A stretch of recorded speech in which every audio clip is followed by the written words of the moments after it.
when I came to this country, I had like I had a literature degree, English philology. You can't teach English to the English. So yes, I started from the very bottom. I was a waitress in a restaurant where my husband was a chef in the kitchen. And while there, I studied at night, yes, and I studied in first bookkeeping, then accountancy. Yes, and so my a lot of years of my life, where in fact my job was connected with finance. I was a finance director and financial controller for a few companies. As I said, yeah, I was a main breadwinner in our family because, as it occurred, my husband's health wasn't too good. So yes, therefore, it's a bit easier for me perhaps to finance recording side and etc. And I realize, it's for a lot of people who are starting and haven't got that financial basis, it can be quite hard because you either need to be signed or become quickly famous to earn that money. It's true. Yes. It's true. And even I just want to talk about once again, I really like your mindset, how how you look at things in life. Like sometimes, like I think losing people, again, all of us know at the end of the day it's not nice, but at the end of the day also as well, unfortunately, like death is part of life. Yes. All of us are gonna pass away one day, right? Yeah. If we're talking about real reality. And what I just want to talk about with you is, like some people, when they lose someone, it affects them, differently. Some people never recover mentally. Some people take longer than others to recover mentally. Obviously, like in all respect with your husband, you spoke about him, God rest his soul. You spoke about him a couple of times. What I would like to ask you is how, obviously you could never get over losing somebody that's very, that you love, that's very important to you. Like, how do you keep on, like trying to move forward, trying to have a positive mindset moving forward with your life, knowing that, you lost, the love of your life? Because honestly, I appreciate like your mentality, like I said, sometimes people lose people and they never recover mentally, But with you, it seemed like you acknowledged that you lost your husband, but it's like you still trying to find a way to, to move forward with your life, taking one day at a time slowly. How are you able to do that? Basically, yes. You either leave yourself to whatever come and just wait for something which might never happen. Yeah. You obviously grieve very, very hard, but then you have to. Life is too short. You need to go out to it. That's what I did.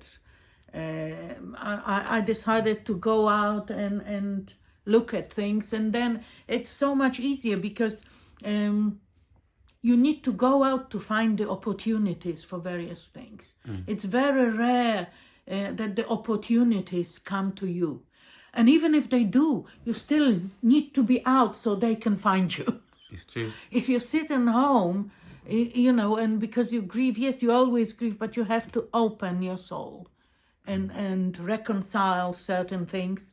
But then again, you need to be open and you need to want those new opportunities. Yeah. At the end of the day, you can always think, well, what would he want me to do? Would he want me like to cry forever and basically die of grief? No, with his hindsight, he would tell me, no, live the life because basically every moment is precious. Every moment is precious, absolutely. So at the end of the day, you need to ask yourself, what would he want me to do? You just need to go out. Yeah. You can find new things in life, you can find new love in life, but it's only, all things will happen when you go out and kind of not even look for it, but are open to new opportunities, want to do new things, want to learn new things. So that's how it happens, I think. You need to be open in life. Yeah, because, to the new. Yeah, to like a new journey, because like you said, if you stay in, like new opportunities, you won't come across new people, new doors, new opportunities won't happen. It doesn't mean you forget. It doesn't mean you forget, no. but you need to, in a kind of to honor them, you need to live. You know, and that's why one of my songs is not on the first album, but one of my recent is called Hazy Blue. When sometimes the memories come to you and you kind of reconcile themselves to them. Not necessarily when someone dies, but when you lose someone, It can be through or love. a friend, or a lover, Yeah. or someone from your family, Yeah. and you kind of don't sometimes in the evening sit down with a glass of wine as I sing, and suddenly they come onto your mind, Yep. and you just have to remember it fondly, but you need to go on with your life. Yeah. What do you think? Maybe this might be, I don't know, but once again, us talking about grief and certain relationships breaking up. Because even for me, I only learned this a few years ago, that you can break up with some grief. Basically means comes in different ways, right? Yes, it's not like you just absolutely. said there. Yeah, It's not just in death. You can break up with somebody in a relationship who you've been with for years, which happened to me. And you end up, when you go through that process of like the breakup, and you start to realize it feels like you lost a person. Maybe not physically, that person is not dead, but it's like, you lost a person who was like, a big part of your life. So talking about grief, relationships breaking up, why do you think certain people find it difficult to let go? Or why do you personally think certain people, it affects them very, very deeply? And like I said earlier, some people never recover, or some people never, recover to be the same person again, Simply because everyone is different. But as I say, again in my song, I'll keep my tears for the dark. There'll be time at night I'll be crying, but come morning I'll come out. There's new sun. There are new things for me. There's a new life, and I need to embrace it. Who knows? It might be better than the past. But if you don't do it, you will never know. It's true. So that's a kind of attitude. Some people never, as you say, they never come out of it. But I don't know. I think that's a disservice even to the person you lost in whatever capacity. Because they would love to be here in that situation, basically saying, I still have opportunity to do things. I don't anymore, but you do. So go and get it. Go after it. Yeah. And even I want to go back to, your music, your lovely music, Blue Rock. You said you've got... I hope it's lovely. Yeah. I have to say you've got a very, very good work rate, meaning sometimes, I'll be honest with you, sometimes I speak to music artists and I think they overthink. You know the word overthinking, I need this, I need that. And some of them, they end up not releasing music because they're overthinking video. It need to look like this, like overthinking, and their mind plays tricks on them. And with you, like you said, you're literally working already on your second album, right? Yes. Let's speak about your second album. How is the process going? It's nearly done. Yes. Well, I hope it will be better. It's kind of edgier. Yeah. Although I experiment on it as well. As I said, there are 2 rocky songs. One even you would go back to 70s, 80s and call it a progressive rock a bit. Calling Through Infinity. It's about finding new home planet and all that. Interstellar travel. Sounds good. And it actually, I was surprised that it was so popular, especially in Brazil. For some reason, I'm having a lot of fans in Brazil. That's good. Hello. Hello, people in Brazil. Rockonosaurio, and, there are a few other stations. Iguana Rock. Hello. Yes, I do when I'm played on the radio and stuff. I don't know how it happened or why, but for some reason, yes. Like, the beauty of music is, especially now with social media, you can post your music. Anyone around the world could find your music. Yes. Right? That's the beauty of music and the beauty of social media right now. That's why even I say, like, with this platform that we're trying to build, you just never know who might watch the conversation, who No, might no, reach no. out to you, you know. So even going back to Brazil, to be fair, I'm not Is it surprised. the rhythm of some of the Yeah. songs? I think that they are. It's the vibe. They do feel the rhythm a lot, I believe, and Yeah. vibe. Yeah. So perhaps that's part of, the rhythm and good vibe of the song. Absolutely. That appeals. I don't know, And remember- but I'm happy about it. Hell, Yeah. I remember as well, like music is, depending on how you look at it as well. Remember, music is like a frequency as well in a spiritual way. So like your frequency of your music reached, like those people in Brazil, and rightly so. And so going back to your album, how many, like, do you have like a date in mind? Do you a release date? Yes, in autumn. It's gonna be Yeah. Let the people know. October. I reckon probably around October. I mean, I'll be ready to release a digital album sometime in September, I believe. Yeah. But the actual physical CD is probably October, early November. By which time I'll probably have 3 or 4 songs for the third album ready. This is what I'm talking about. You've got a very, very good work rate, Yeah, as long as they come, Yeah. So hopefully I'll still feel a lot of creativity and come up with new songs. Yeah. Sometimes sure you it's a will. quite sudden process. I can collaborate as well. I collaborated 3 or 4 times with Mitch Beattie, a lyricist. I collaborated with that elusive man Gregory Perrin, whom I never saw. I collaborated with a great music writer from Vermont in USA, Kenny Sawyer. And he sent me a tune, and I thought, hell, and I wrote the song in one afternoon. I was to go on Monday to studio to record my song, and he sent me that tune, and it actually, I loved it so much that I recorded the song, and I recorded it instead of mine Yeah. that Monday morning. So yes, yeah, it's actually. I can collaborate with other people as well. And I'd love a few more rocky tunes. Yeah. So maybe I do a little rocky EP, a smaller album.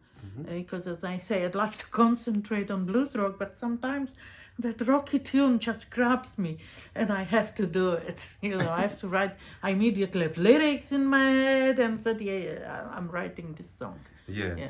It's good, like you said, like when these lyrics come into your head and you're inspired. Sometimes that's what I like about music. Once you get some lyrics in your head, the idea in your head, Yeah, the best thing to do is to just go you for it just need straight to away. go and do it. Yes. That's what I mean. That's sometimes people feel it. Yeah, I should do it, but then nothing and that and just leave it lie, and it evaporates. Your creativity evaporates. No, you feel you would like to do something. You go and do it. Go and do it. Mm-hmm. That's definitely. And Yeah. would you say like blue rock, the music that you make here has got like, in terms of like the people that listen to it, a age demographic, or it's for No, anyone? it's all, Like, as how I do you look at say- it? How as do you I say it? I had it loved by people in their 20s. Yes. And loved by people in 60s. Actually, whenever I get negative things, it's usually from older people. Yeah. That's interesting. It's interesting, yes, because perhaps they are more used to the blues audience. They use maybe to the more traditional blues and what is this white girl gonna be knowing and knows about blues and be singing here, when you need the proper people from that.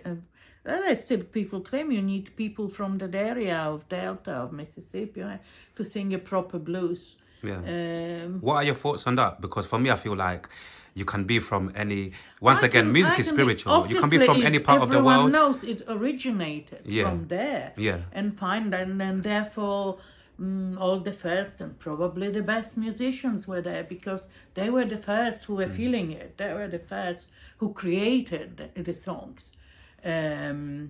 And they are still great songs after so many years. People love singing them. In fact, on my record, my first song I recorded was Did You Dance with the Devil? The lyric written by Mitch Beattie. That's about... That's a very interesting title. Yes, because it's about the famous crossroads. And Robert Johnson, where you have this one of those original blues musicians, when it said that he was only mediocre until he went to the famous crossroads and went for the devil and signed his soul to the devil, and then he became great. So I kind of that's my song. Did you dance with the devil? I wonder. Well, did you? Yeah. You know, but whatever you did, we still love your songs. We still love your songs. Did you know that after also many years, that's how I ended. We'll still be listening to Robert Johnson blues, you know, and we still are. So that was my first song, kind of tribute to those first blues musicians. Yeah. Oh, open mics. How are you finding performing at some open mics? Well, at the moment, that was very often, other than jams in blues clubs, which I did as well, like the only outlet, because unless you've got your own musician, that's the only place that you can use your own soundtrack and actually sing to it. Or the variety is, and the level of performance is all quite diverse. You sometimes hear some people say, wow, bloody hell, you know, you're not going to be unsigned for a long time, or you are definitely going places. I've seen a few rap artists and I thought, wow, you know, they are so good and better than the rest, seemingly, with the energy and the way they convey the artistic spirit, you know, what they want to say, and the way they perform. You can actually see in the movements, in their face expressions. It's not just singing. And I think my live performance are a bit likewise, perhaps sometimes overtly too dramatic and kind of, you know, yes. But stand there and sing, but no, for me, I'll have to do this or that, or try one or two Tina moves, you know, which probably don't come too well, but anyway, I do try. But like you said, though, when you're performing on stage, it's good to have good energy, you know, good movement. And what you said about open mic as well, it's good to, you know, to see other talents, you know. Yes, and to also a lot of people, to try to network as well, you know. Exactly. Yeah. So when, like, for 2024, you know, for the rest of the year, you know, what plans do you have for your music? Well, definitely release my second album, start work on new songs, but one of the major things, find musicians to play my blues rock with. You know, form a band, or find people who would occasionally, who wouldn't mind, you know, to play with me. Obviously, I'd like to play my songs, but it doesn't mean we have to like replicate them. You can have your own solo, and do it differently, and be even more interesting if we could do some of my songs in a different way, or their songs. So yes, forming a group, or at least finding a guitarist I can perform with is the major thing for me. So if you are one, hello. Contact you. Contact me. Yeah. Understood.